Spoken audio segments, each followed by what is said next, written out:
Hi Taurus, this is Jav. Welcome ba sa ating channel. By the way Taurus, this is your Timeless Gabay Tarot reading. Gamitin ang reading na ito bilang gabay lamang. Tandaan Taurus, ito po ay general reading.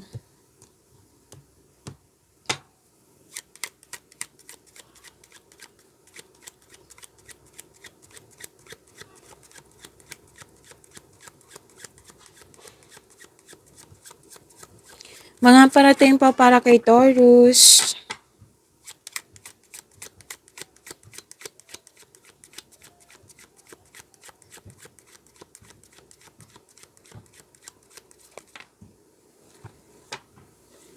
Taurus, may babae po ditong energy na hindi totoo sa iyo. Hindi nagsasabi ng totoo or ginugulo ka. Nanggugulo. So maging maingat kayo sa kanya. Kung pwede, Taurus. Kompetisyon, rivalry, comparison, tuso, mandaraya, sinungaling, nangingialam, nakisawsaw, yung pwedeng sinisira yung connection. Enemy po. Yan. So maging maingat kayo sa kanya, Taurus.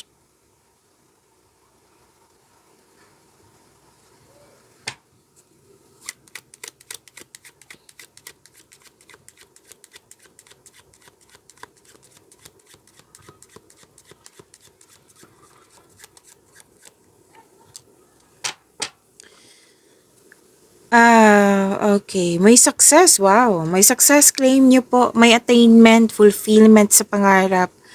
Tapos, may hinihintay ka. You're believing in a positive outcome. Yes. At sinabi naman ng card dito na may pag-asa. All is possible through faith. Yan.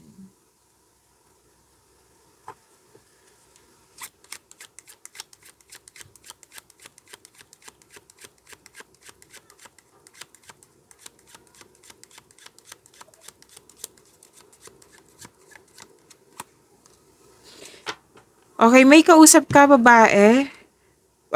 Pwedeng kahit anong edad, pero may energy dito na isang 60 years old plus. Na kausap mo siya kasi gagawa ka ng wise decision. Nag-uusap nga kayo tungkol sa sa old things, sa something already known, something in decline, old situation, old fashion, experiences niya. Oh, nagbigay ito ng wisdom message sa iyo, tapos nagbigay din siya ng natural conclusion. 'Di ba? Yan naman po usually yung mga elders po na for us yung kumbaga complicated siya, pero for them is may natural conclusion which is magagawa mo naman. And yes, gagawa ka ng wise decision dito kasi parang nagmamadali ka. You're running out of time yan.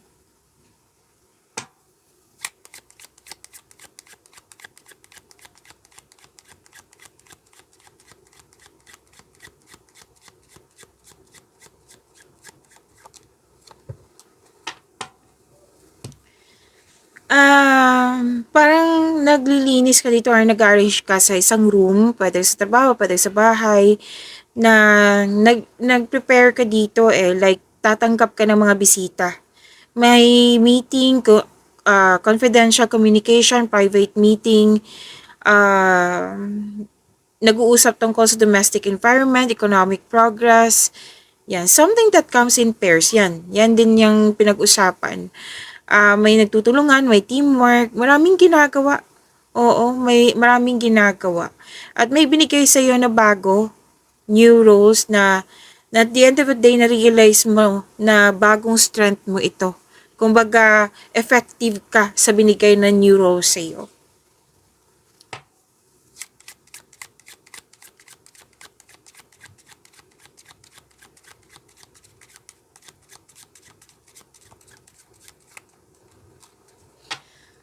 Makakatanggap ka ng, this is an act of giving and receiving.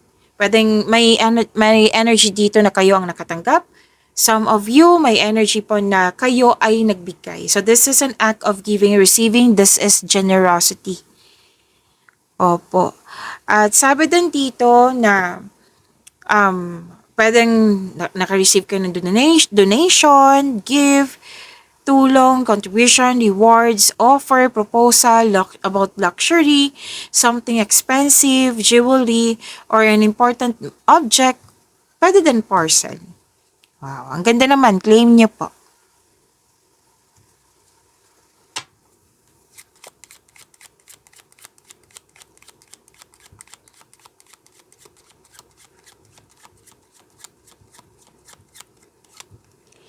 Magkaka-receive po kayo ng magandang balita. Ay wow, congratulations pala sa mga nag-take ng exam dyan at test. Kung hindi man ikaw to, pwedeng taong malapit sa'yo kasi nakapasa sa exam or test. Magkakaroon po ng positive results. Makaka-receive po kayo ng positive results. May mahalagang announcement. So, congratulations po. Pwedeng hindi ikaw to. Kung hindi man ikaw to, Miss Javi, hindi naman ako nag-take ng exam test. Ganyan. So, pwede tantong malapit sa'yo ha. Oo, na nakapasa siya na kung ano yung happiness niya, happiness mo na rin. So, may loyalty, generosity pa rin. Wow, generosity. So, may nais ka. May nais ka dito. Sinabi ng yung card, basta magkaroon lang po ng strong values and good intention, makukuha mo tong success na ito. Okay? Success in love, faithfulness, pwede din naging emotional ka ngayon.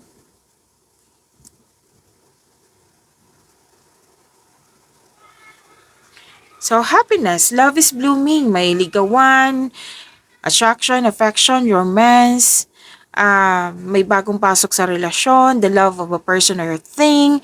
Pwede din po sa career and money to na may nangyaring growth and expansion and promotion.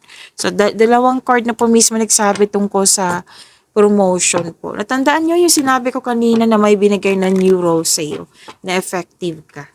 So, kuha tayo ng Archangel message.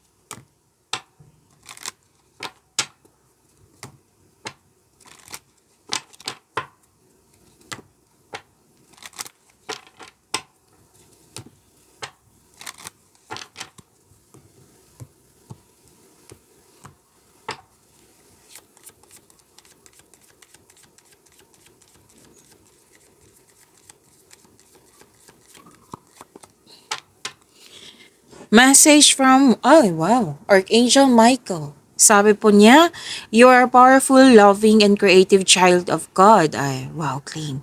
You are very loved. Remember who you are. Yan yung sabi ni Archangel Michael. So, yes. Share your kindness to everyone. Show your kindness to everyone. So, pinapaalala sa iyo na mahal ka ni God, you are loved, and yun nga, show your kindness to everyone. Kasi yan naman po ang totoo. 'Di ba? Baka may naging masama sa'yo dyan, huwag ka mag-response ng like, gante, or mag-response ka ng hindi nakakabuti sa kapwa mo or sa sarili mo. So, show or share your kindness to everyone. Remember who you are, claim po yung message.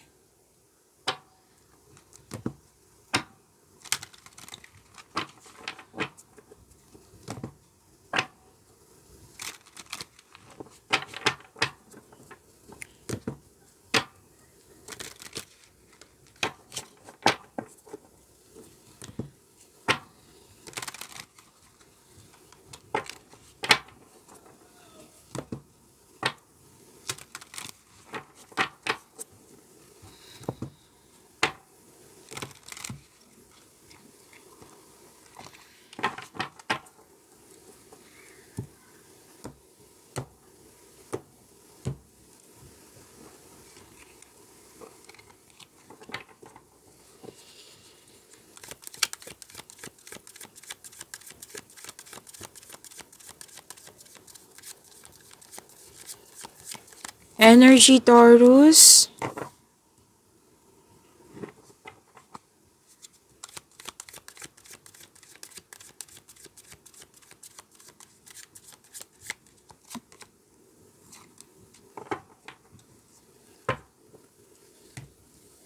Taurus, Maraming salamat po sa mga hindi nag-skip ng ads. Subscribe na po kayo sa ating channel at click bell notification para updated po kayo sa reading natin. Para po sa mga gusto magpa-reading po, comment po kayo ng personal reading and check my reply sa comment section.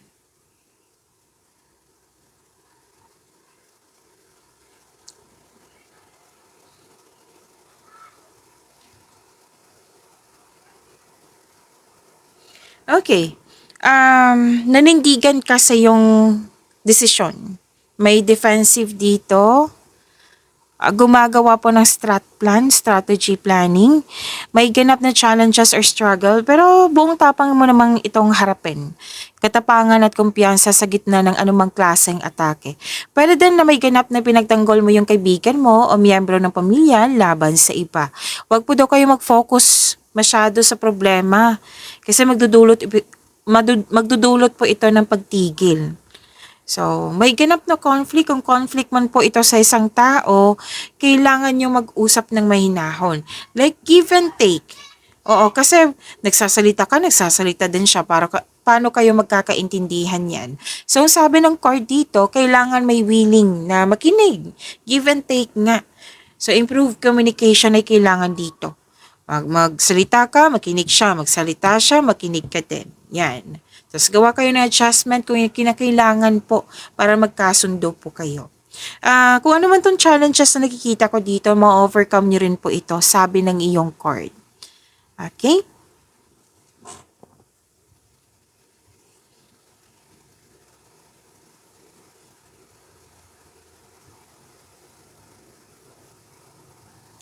So, may ganap na negotiation for a raise ng allowance sweldo. Pwede din kontrata po ito. Any kind of negotiation, magkakaroon po ng successful agreement.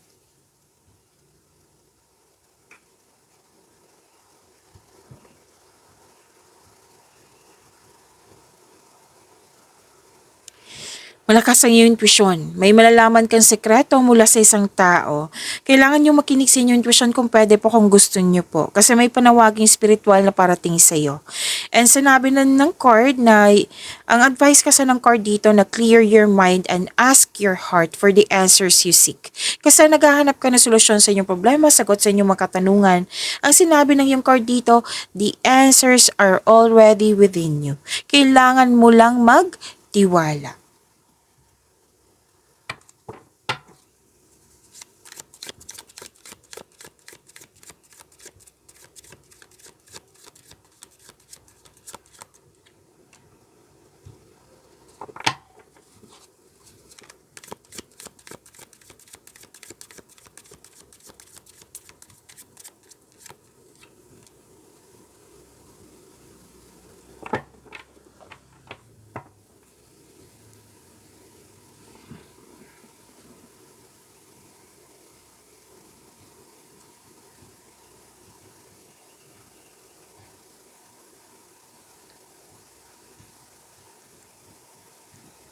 Career and money po, ang ganda po nito, Taurus.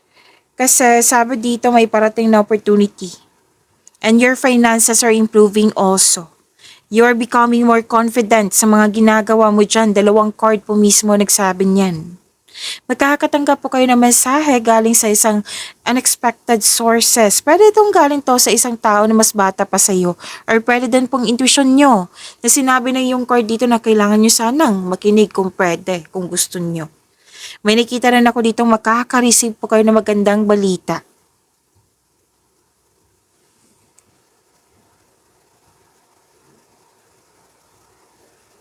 Oh, ito din yung sabi ni Archangel Michael na you are powerful, loving, creative child of God. You are very loved. Yung show your kindness to everyone na sinabi din ng card nyo dito.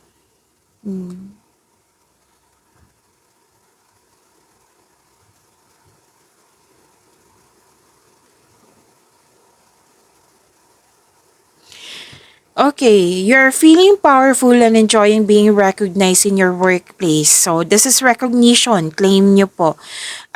Sabi din ng card about din sa inyong intuition to ha, na makinig talaga sa inyong intuition kung pwede.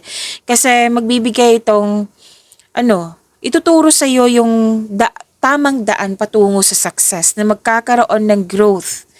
Okay? Listen to your intuition to grow your career more and take action toward increased prosperity. So may binigay sa'yo na ideas na makapagbigay ito ng increased prosperity. You're creative and enthusiasm. Yan yung important part of your success. Sabi ng yung card, magaling ka sa mga ginagawa mo, magaling ka na leader. O, see, yan yung sinabi ni Archangel Michael po. The creative child of God. You're creative and enthusiasm. Yan yung important part of your success. Gamitin mo. Yan ang sabi ni Archangel Michael. Claim.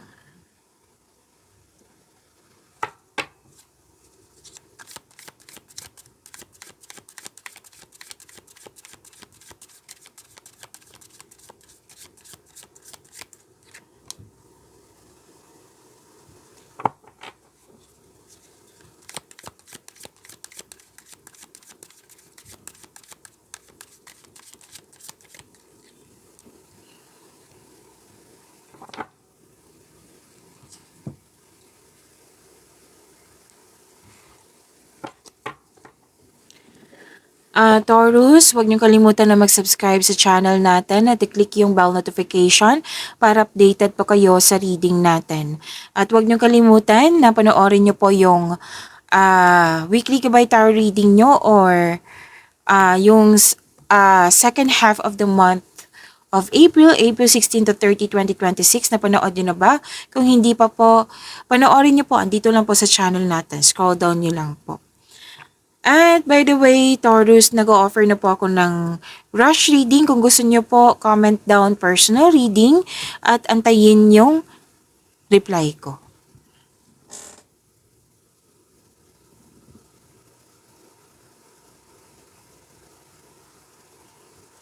Love life, self-love, partnership, and romance. Sa mga single, you've been doing a great job to love yourself. May potential po na mamimit mo yung posibleng romantic partner mo. So, do something special for yourself. Treat mo yung sarili mo dahil deserve mo naman po ito. Sa mga buhay mag-asawa, sa mga marelasyon, may nakita ko ditong nag-harvest kayo. Like yung pagiging productive nyo sa araw-araw, pwede din pag-iipon to, tapos naipon na, nakuha nyo na, may na-achieve kayo. Yes, kasi this is harvest harvest time. Lahat kayo, single ka man, relasyon sa buhay mag-asawa. May nakita nga ako dito nag-decorate, nag-renovate ng bahay, nagbakasyon.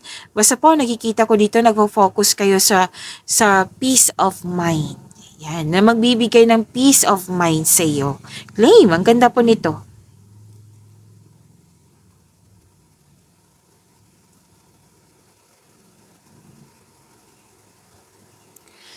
Okay, sa mga nagkaroon ng tampuhan dito, accept your mistakes as well sa person na ito.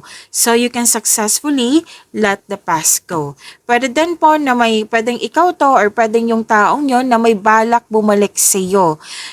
Dati mo tong kaibigan or dating kasamahan, pwedeng ex din po ito, basta dating malapit sa iyo na nagkaroon kayo ng loss of connection at ngayon gusto niyang bumalik para mag-reconnect sa'yo para humingi ng tawad. May energy din ako nakikita dito na pwedeng ikaw din to na gustong humingi ng tawad. Yan. So, seek forgiveness. Kung mangyayari na itong forgiveness nito, let's say, itong taon to, nag-aas na ng forgiveness, nag-aas na po siya ng forgiveness, then, forgive this person kung pwede po. Para maka-move forward na po kayo. Sabi ng iyong card.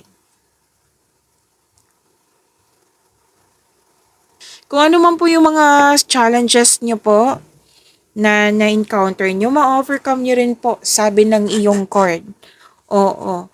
Para sa mga single, have a confidence at labas din kayo sa comfort zone mo.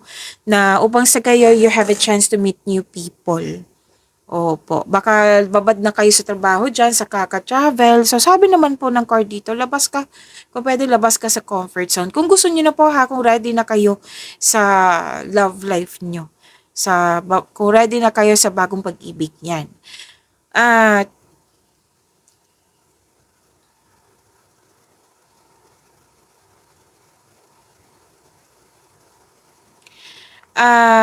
anong tawag dito? Para sa mga relasyon sa buhay mag-asawa, pero din po sa mga single dyan, hindi naman to sa partnership eh. Pwedeng sa kaibigan, pwedeng sa family member, kung sino man ito. Share your opinion o problema. Oo. Para alam din yan yung concern mo. Kasi mukhang hindi niya talaga alam kung ano yung main concern mo. So, improve communication din. Oo. Kasi minsan may tao talagang hindi sensitive or palagay na sa inyong connection without knowing na nasaktan ka na pala. Yan. So, communication is the key. Pag-imanin niyo po yung blessings na binigay sa inyo, Taurus. See you tomorrow. Maraming salamat.